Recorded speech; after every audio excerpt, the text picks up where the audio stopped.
Welcome alpha. கர்த்தராகிய இயேசு கிறிஸ்துவ நாமத்தில் உங்களை வாழ்த்துக்கிறேன். தெரிந்து கொண்ட வேத பகுதி சங்கீதம் 34. கர்த்தரை நான் எக்காலத்திலும் ஸ்தோத்திரிப்பேன், அவர் துதி எப்பொழுதும் அவன் வாயில் இருக்கும். கர்த்தருக்குள்ளே என் ஆத்மா மேன்மை பாராட்டும், சிரமப்பட்டவர்கள் அதை கேட்டு மகிழ்வார்கள். இப்போ கர்த்தரை துதி, எப்பொழுதுமே கர்த்தரை துதிக்கும் துதி என் வாயில் இருக்கும். அப்போது கர்த்தருக்குள்ளே என் ஆத்மா மேன்மை பாராட்டும். அப்பொழுது சிறுமைப்பட்டவர்கள் அதை கேட்டு மகிழ்வார்கள்.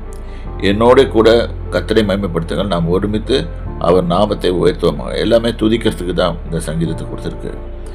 ஸோ நான் கர்த்தரை தேடினேன், அவர் எனக்கு செவி கொடுத்து நாம் தேடும்போது அவர் எல்லா இயேசு சொன்னது நம்மளுக்கு நிறைவேறக்கட்டும். மத்தேயு 6ஆம் அதிகாரத்தில் தேடுங்கள் அப்பொழுது கண்டடைவீர்கள் என்று. அதே மாதிரி தான் இங்கே போட்டிருக்குது, தேடுங்கள். கர்த்தரை தேடினேன், அவர் எனக்கு செவி கொடுத்து என்னுடைய எல்லா பயத்துக்கும் நம்மளுக்கு நம்ம பயம் ஒரு பயம் இருக்காது, எக்கச்சக்கமான பயங்கள் இருக்கும். ஸோ அந்த பயங்கள் எல்லாவற்றிலிருந்தும் அவர் என்னை நீங்களாக்கி விட்டார். அவர்கள் அவரை நோக்கி பார்த்து பிரகாசம் அடைந்தார்கள். நமக்கு ஒவ்வொருத்தரையும் கர்த்தரை நோக்கி பார்க்கும்போது நம்ம பிரகாசம் அடைவோம். நம்ம பிரகாசம் அடையல காரணம் என்னென்னா கர்த்தரை நோக்கி பார்க்கல. மோசே கர்த்தருடைய சமூகத்தில் போய் நின்னார், அப்பொழுது அவருடைய முகம் பிரகாசம் அடைந்தது. இதுதான் வேதம் சொல்லுகிறது. நம்மளும் கர்த்தருடைய சமூகத்தில் போய் நின்னோம்னா நம்முடைய முகம் பிரகாசம் அடையும். இதை யோசனை பண்ணி நம்ம ஒவ்வொரு தடவையும் கர்த்தருடைய சமூகத்தில் நின்று நம்ம முகங்கள் பிரகாசம் அடைய கற்றுக்கொள்ள வேண்டும்.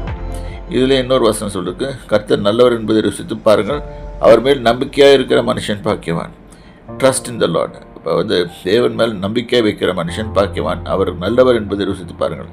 எப்போ ருசிக்க முடியும்னா நம்ம ஒரு காரியம் கேட்டிருப்போம், இல்லாட்டி ஏதாவது பண்ணியிருப்போம், அப்போ அது நம்மளுக்கு நடக்கும். கர்த்தரால் வரும், கர்த்தரால் இந்த காரியம் கை வரும். அப்போ நம்மளுக்கு அது ரொம்ப சந்தோஷமாக இருக்கும். கர்த்தர் நல்லவர் என்பதை ருசித்து பார்க்கணும். அவர் மேல் நம்பிக்கையாக வைக்கிற மனுஷன் பாக்கியவான். கர்த்தர் உங்களை ஆசீர்வதிப்பார். கர்த்தருடைய பரிசுத்த நாமத்துக்கு ஸ்தோத்திரம்.